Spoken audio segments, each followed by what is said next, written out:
All right. Hello, this is Lee Fuller, and welcome to the Livestream Your Ministry podcast, where we believe that we have a message worth sharing, and live streaming is the way to do it. So today, I want to introduce to you a young man I've been listening to and watching. You know, sometimes we're asked, hey, who do you pay attention to? Well, this is one of the guys I pay attention to.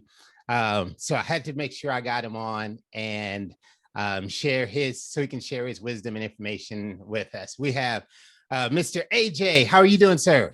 I am doing excellent. In yourself? I am doing well. So glad to be here. Thank you for the invite. So I, first of all, I went to his YouTube channel. So when the world shut down, everybody was looking to see how to go online, how to effectively live stream their ministry. And I kept seeing this guy pop up, you know, and I didn't see like the 5-minute tutorial. Like I saw a 28-minute and a 50-minute. I say, okay, well, this guy's gonna walk me all the way from A to Z.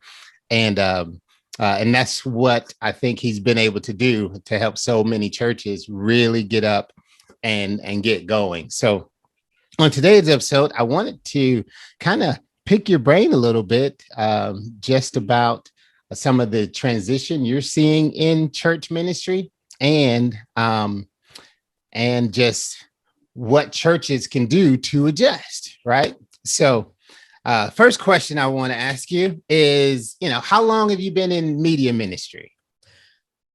How long? Well, I'm 42. I'm a preacher's kid.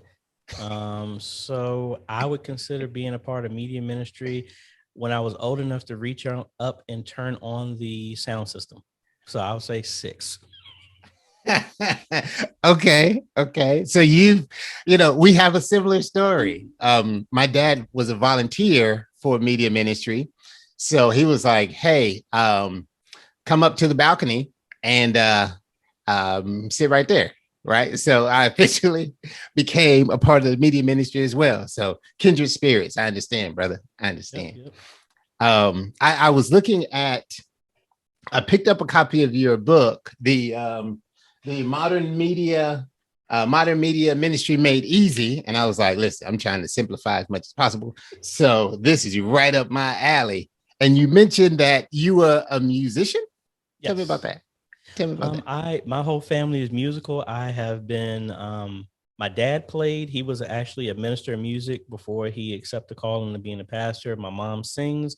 Both of my sisters sing. And we all took piano lessons. I used to get spankings at piano lessons because I used to erase the song I had to do and they just blew past me. And I thought my piano teacher was just mean to me. But years passed, I stuck with it. They didn't. And before my teacher passed, she was like, I was harder on you because I saw that you were playing something off your top of your head and you weren't watching the music. So I was like, man, you should have told me that all the times you were giving me spankings. But yeah, so I've been a choir director, minister of music at a couple of churches ever since I was like 13.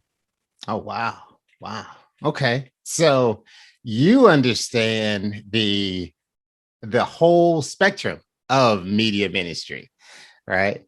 Yeah, I would say concepts of it. Okay. I'm still constantly learning, but yeah, I feel that I understand some fundamentals.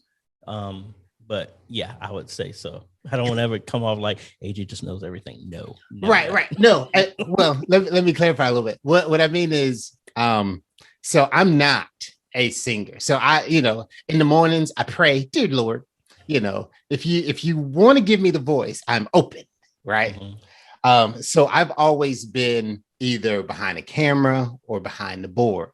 And sometimes there's the people up front and the people behind the board, and they don't always see things the same. Understand. Right. So from that vantage point, it's probably a good thing that you've been in front on actually in the band or playing the piano or something and have the access behind it. So I think that's a unique vantage point that you have. Yeah. Sure, sure. So, as I was looking at your content, different things, the term modern media ministry. So, what do you mean by that? I, as one thing that, I used to always have conversations with my dad, and, to where he was preaching. I used to just tell my dad, it's like, look, what's the point of all this Bible stuff if we can't find it to be applicable right now? Like my teachers in college at Hampton and stuff like that. One of the classic questions I would be like, we're talking, yes, Mr. Holmes, can you give me a practical app of how I'm going to use that now? If they couldn't answer that question, unfortunately, my mind would shut off. Because I don't, it's almost kind of like Henry Ford was saying, like, why should I waste this storing just meaningless information? It has nothing to do with anything. And unfortunately, I don't want to say that about scripture, but if you can't tell me how Proverbs 1 or Proverbs 31 I can use that right now, Mm-hmm. you're just telling me a story. And some people can't accept that. And I just really feel that modern media ministry is the media ministry that most people still live in is, oh, I just turn on the mics, I turn on the sound system, and some people turn on the cameras. That's it. And that's not modern. And because media ministry is a ministry in itself. And most people just think it's just a on and off button, and it's not that. Right. Yeah.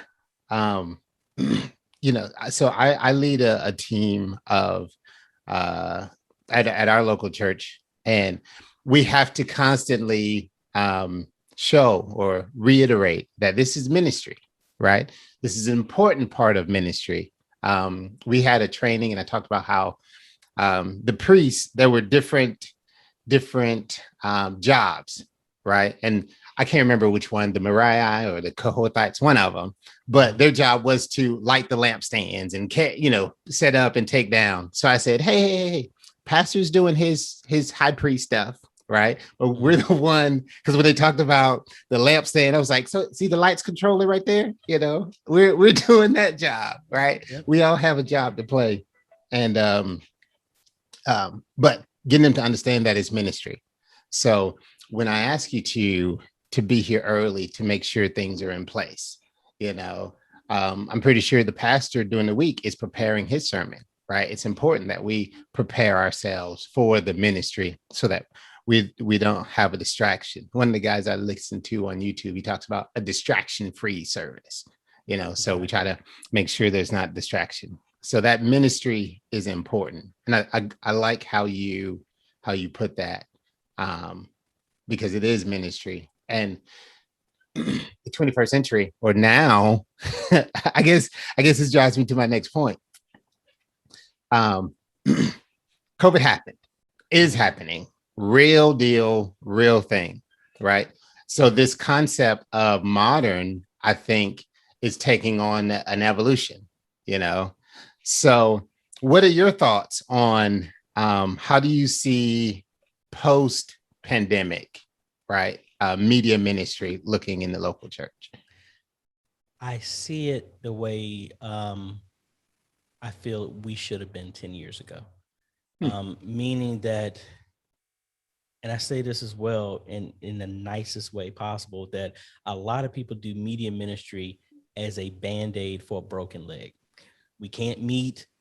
Let's do Zoom. Let's get an iPad. Let's do a camera just so we can get our members. That's a nice start. But your media ministry, just like your church website, is not for your members. The Tesla website is not for the people who already own the Tesla. It's for the people who want to get information on getting one. So your media ministry is just because of modern technology. You want to buy a new TV, you want to buy a PlayStation 5, you want to do whatever, you go research it first. And that's what I like to call your digital footprint. The church, your media ministry helps facilitate your digital footprint. So when people want to know about your ministry, it's not just word of mouth anymore, where I can look you up and see what you're doing. Right. Just like you just said, it's like you saw my digital footprint of what I do well before you met me, because modern digital precedes your ministry. And unfortunately, a lot of people aren't doing anything. So now, instead of knocking on you, the old fashioned way is like, you're going to have to be knocking on doors to get people to come. And they're like, whoa, hold on. I need to take your temperature before you even come in and touch my door. I need to sanitize it. To avoid that, it's like, hey, it's just as easy to take less effort, but to reach more by just, let's make this present so that we can share the message. Like, and even in that book, it talks about let your message outlive you. My dad passed in 2003. He has tons of cassette tapes that I haven't got a chance to digitize, but that message was still impactful, not just to A Street Baptist Church, where he was a pastor. That word can still transcend time, but no one can hear it if you're only being selfish and keeping it to only the people who are my members. We're the body, meaning that you're a toe, I'm a finger. The finger can't be the heart. I can't be the toe. And instead of us being like, the only way you can hear this is if you come into these four walls, I'm going to restrict hearing God's word if you don't abide by my rules. That's not anything in the Bible does it says anything like that. So the media ministry is meant to evangelize, which is, or to be a missionary, which is why I termed it an missionary, where we're, instead of flying to other countries and sharing the good news, we can turn on the camera and share the good news. Yes, the members can watch it too, but it's not meant just for members. It's meant, how can we go to the highways and hedges and share the message? Man, you know, there was a couple strong words I heard in there, brother AJ. AJ said it was selfish if you're containing it just for yourself. The other thing that I heard was how it's not for your ministry. And I think that's a pivotal perspective shift for many churches, right? We did I work with different churches, and I was asking the question of members at their church, right? And I would say, hey, can you name 5 other churches in your city, not including your pastor? And some were, because maybe they've been to all 5 of the other churches, right? So I said, well, can you name 10? And the reality is, many churches, unless someone personally invites you, or perhaps you may see it. Now, we can name some of the bigger ones that we see on television or those type, but I said in your local area, and many couldn't. So when you say things like your live streaming is not just for your members, it's for those other people that can't name a church nearby, right? I don't know how. So we're in Tampa Bay. So you can't go a couple blocks without seeing a church, right? But I don't remember the name of it. I have no idea what the service is like. And it can be intimidating if the first time I experience what the inside of this church is like is if I walk in on a Sunday morning, right? So yeah, our pastor teaches that media ministry is kind of the window, and for so long churches had stained glass windows, right? But now we can look in and we can actually see. So no, that's interesting to catch your perspective. Selfish. I'm gonna be like, you know what? So you're just being selfish. You're just being selfish by not sharing. Talk to AJ at AJtheCeo. I'd like to have a good time. So now one thing I've seen and heard when I talk to different pastors is there was a fear to drive people online.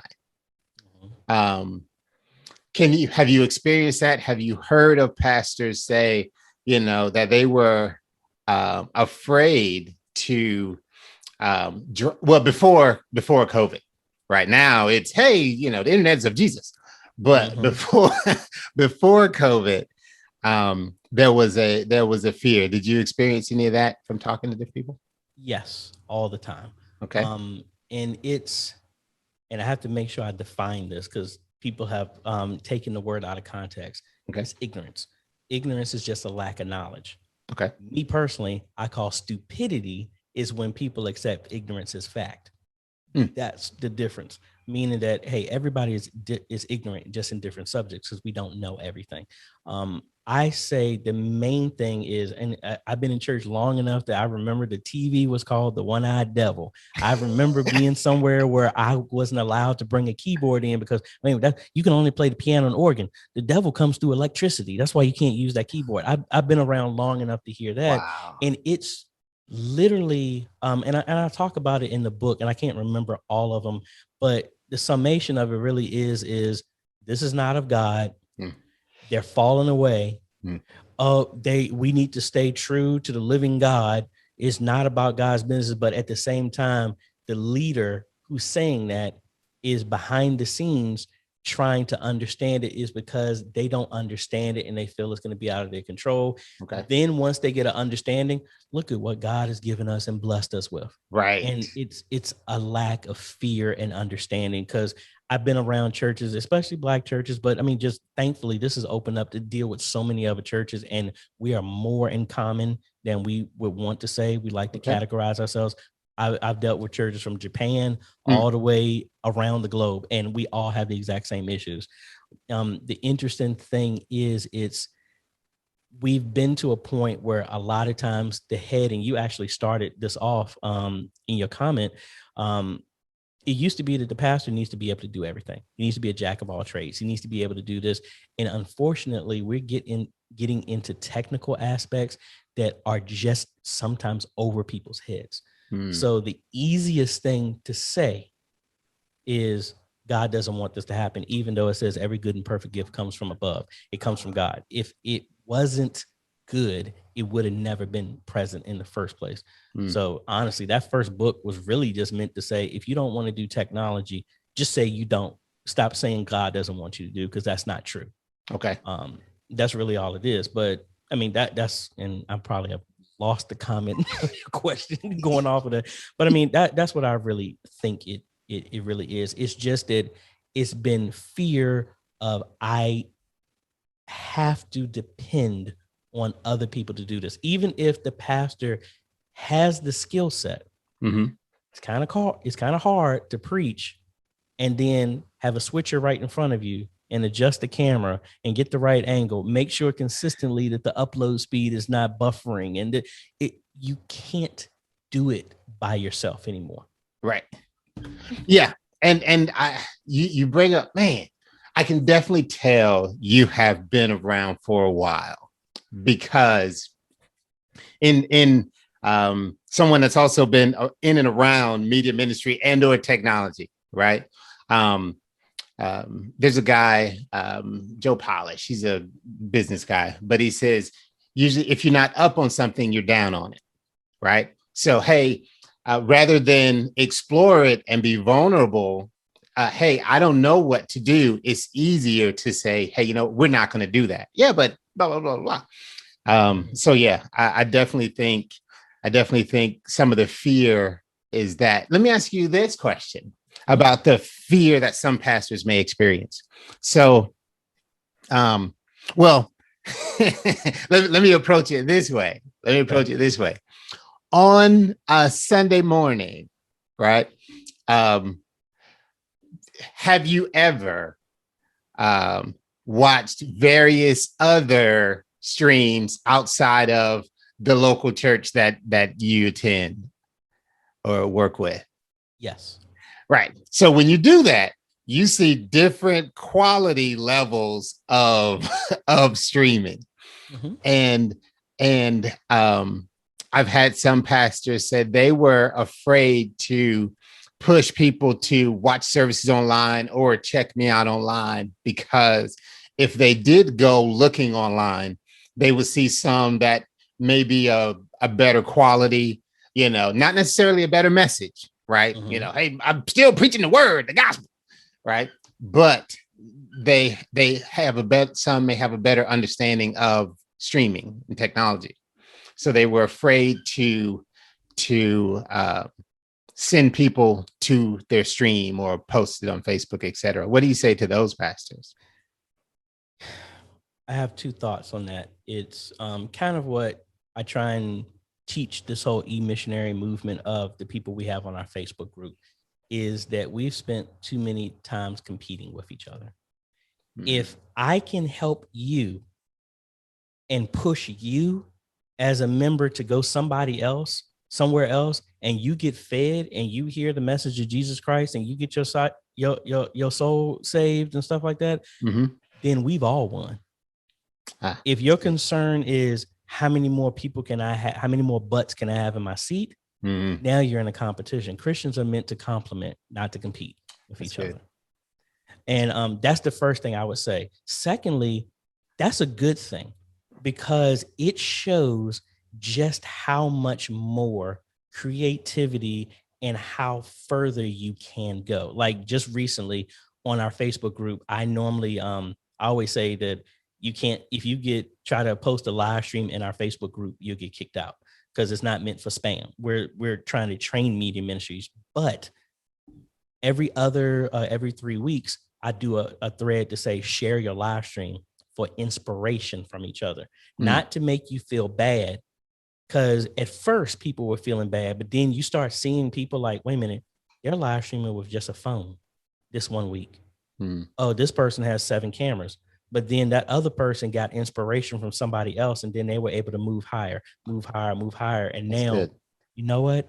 Hey, I don't have to compete with you from a production standpoint. We can learn from each other from a production standpoint. Right.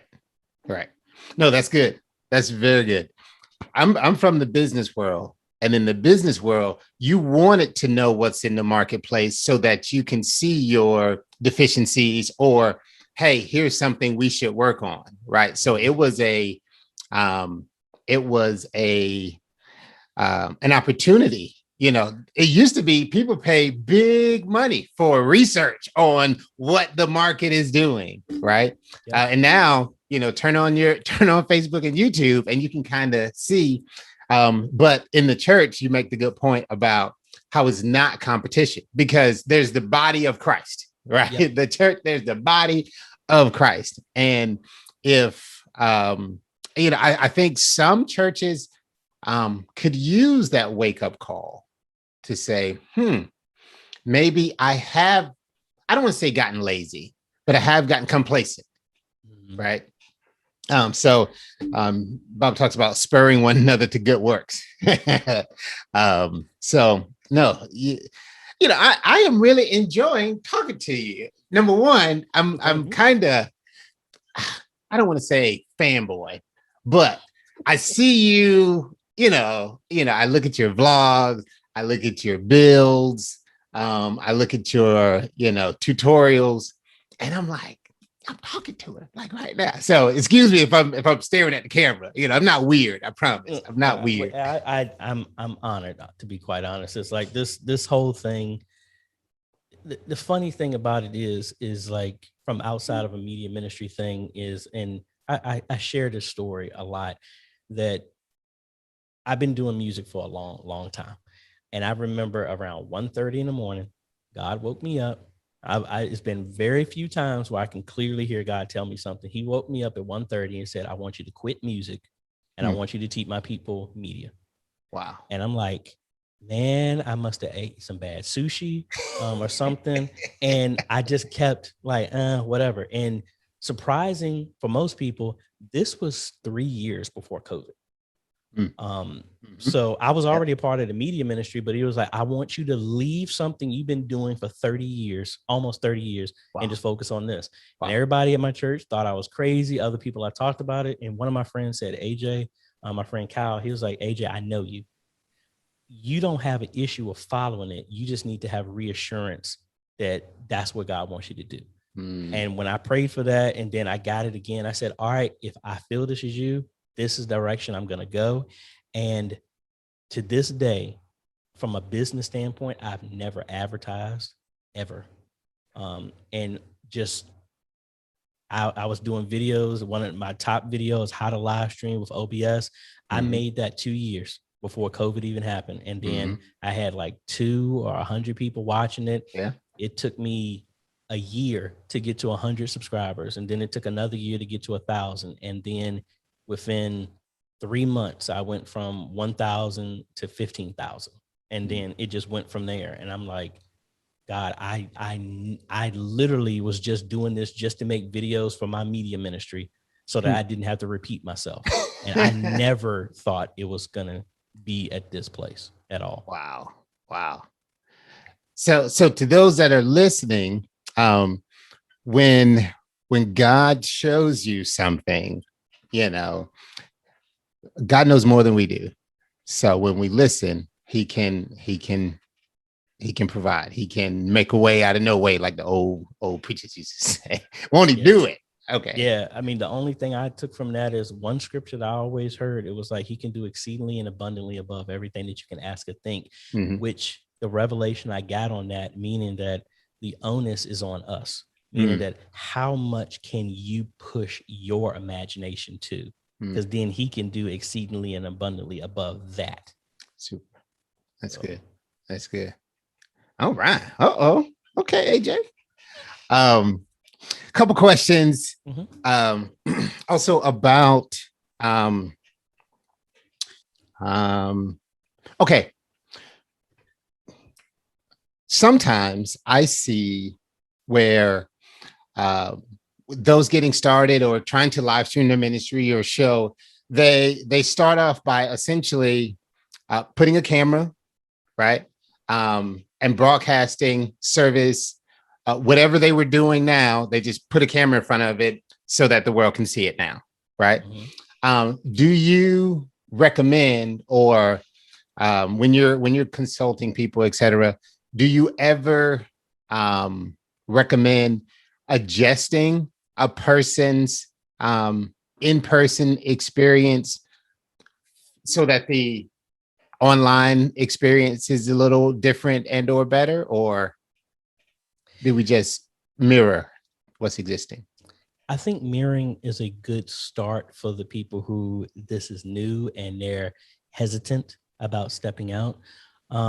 What I like to tell people once they've gotten a taste of how things are is a hammer makes a bad wrench. A hammer is not good for fixing a heart. Okay. It's you use the tool that's applicable for the medium that you're on. So yes, putting the camera in the back, just having a window for people to see in, that's a good start. But now you're getting to the point of, hey, you know, people are at home, they're comfortable, or they're watching on their tablet and their phone. And I don't know of anybody who is going to a 2-hour service is just going to watch it on their phone and their tablet. It's uncomfortable. So why this is the it says that we don't do service. We don't do this for form or fashion. Okay. I always say that your live stream is for form or fashion, because just like you're advertising on your website, you put your best foot forward. Right. Like, and I don't want to get in trouble. I say this to my choir. I say this to other choirs. I say the same way. The music sounds bad. It is cut because I don't want anything to be a distraction. I always think that if you have a bad intent and you go to Google, you will find everything to justify your bad intent. You go with a good intent, you'll find it. So my idea is if somebody's coming to your live stream and they're already looking for something to justify why I don't need to do this church stuff, they're going to find it. And I do the best that I possibly can to remove it. So, hey, I want to put the best foot forward. If the choir is not sounding good today, guess what? We don't need to include that. Right. We'll just do the word. So it's distraction free. Oh, well, wait a minute. The camera angle is bad. The sound is bad. It's this, and this. Hey, we make an adjustment because I want to present it to you. Because I mean, contrary to popular belief, your video can look horrible. It doesn't matter. Your audio, now it's offensive because we are creatures to where if it's a screeching noise, we cringe and we want to get away from it. So that's why I always tell people who are live streaming, look, hey, you got a camera, start with that, work to get your sound as best as possible, because now they can hear the message. And but you have different platforms. Hey, you got TikTok, you have all these other ones to where you just need to, you can use that, but you can't stream the entire thing. Hey, kids who you need to get other generations involved and speak ministry to the equivalent generation. Again, your tool for what needs to be done. Hey, the attention span is short. Hey, get one of the kids to get them involved with ministry. Use TikTok and record 10-second powerful clip that's happened from there. That's it. Right. You don't have to beat people over the head with the Bible anymore. I'm at the generation, and my friend, the same one I mentioned, he's writing a book talking about generational synergy on how you speak to the different generations. And not to steal his thunder, he was talking about the baby boomer generation. You look people in the eye, that means respect. Mm-hmm. My generation and younger, looking in the eye is considered disrespect. Right. And we're talking the same thing, but our method is different. And that's why we're battling each other inside the church as well as outside. We're saying the same thing. Mm-hmm. Instead, we're the traditional non-modern church is like, this is how we've done it. Y'all are wrong if you don't do it this way. Right. And that's how they're missing out on people, because they're not modern. Jesus went to where people were. Correct. And ministered to them where they were at, not demanded them do it this way. Correct. Yeah, I definitely agree with contextualizing for the medium that you're on. Right. We had this conversation, me and we've started now to cut out just the singing and the announcement part when we put it on YouTube. So after the live stream, so a person comes, they get the whole service, right? Mm-hmm. But we were finding in our analytics that we've done two things. We started retitling our sermons so that it isn't just, I made up my mind, mm-hmm. or the prodigal son, right? When they go, they don't search for, it's a cute title, 5 loaves and 3 fish. Hey, whatever. No one's searching in 5 loaves and 2 in YouTube, right? Yep.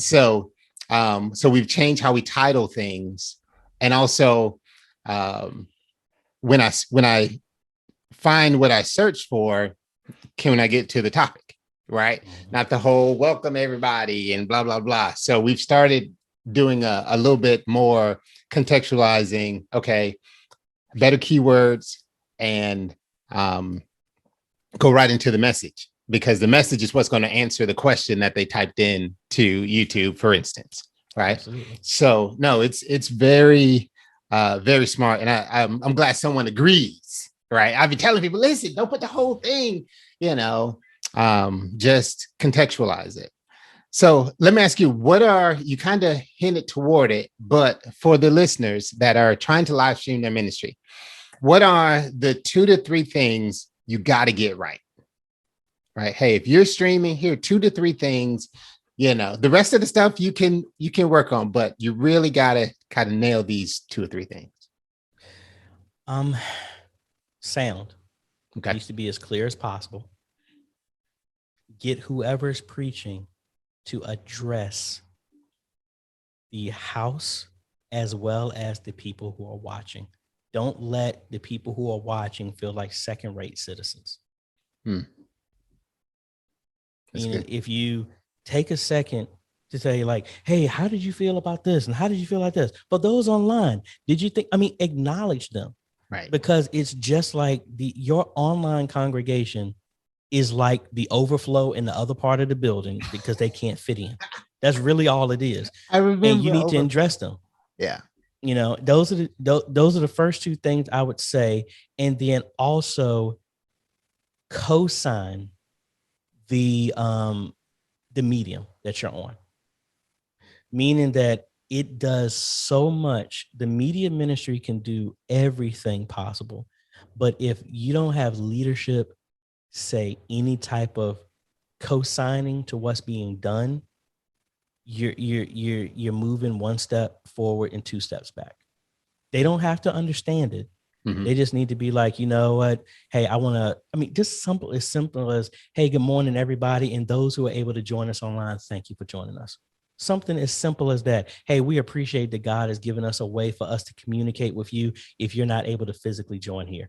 And no matter what, if you're here in person, we'll welcome you and we'll give you an e-hug online as well if you're able. You don't have to be corny, but acknowledge that the fact that this is not just a Band-Aid on a broken leg. This is ministry. So this goes with not just the people in the media ministry, but it's other people that work with the media ministry know that, hey, y'all ain't just the tech people that's pulling cable and plugging in stuff. No, y'all are an extension of us in ministry as well too. And we have one ministry that I've worked with. The church, the building can physically only hold 50 people. Okay. But they made it a mission to acknowledge the people online, welcome them the same way. Greeters, they did the same thing. They had an Easter service. They had 250 guests show up. Wow. And they said the only reason why they came because we felt so much from online, we had to go in person. Wow. Just to do that. So for those who think, man, if we start live streaming, people aren't going to come. No, it's the same way. If you start looking at that Tesla, sooner or later, are you going to go to a dealership to try and test drive it? Yeah, people think this is going to push people away. It really brings people. That's good, man. That,